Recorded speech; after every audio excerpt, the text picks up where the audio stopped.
Sa cargo center ng NAIA, sinundo ng mga kaanak ang 13 nasawing OFW sa sunog sa Kuwait. Kabilang sa 50 namatay sa sunog sina Jesus Lopez, Edwin Petilla at Jeffrey Katubay.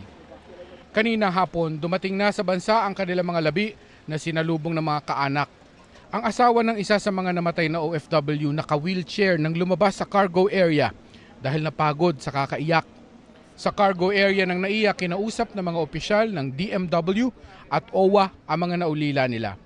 Ang OWA mayroong alalay na bibigay na bereavement and funeral and other benefits for 220, and ang kumpanya ay magbibigay rin ng $10,000, ang Kuwait government $15,000 at inaasikaso pa natin ng insurance. So lahat yan, masasagot na kaagad yan.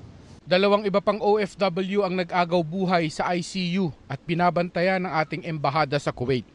One of them is already sa ward na ilipat na nung isang araw pa. Yung isa pa is still in ICU receiving the appropriate care and medical attention. 6 nating kababayan ang nakaligtas sa sunog na bagamat may trauma ay nagdesisyong manatili doon.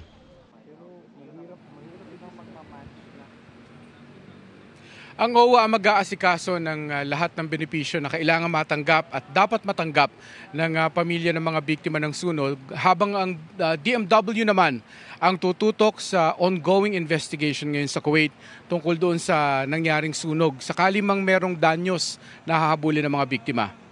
Atom? Maraming salamat, Mark Salazar.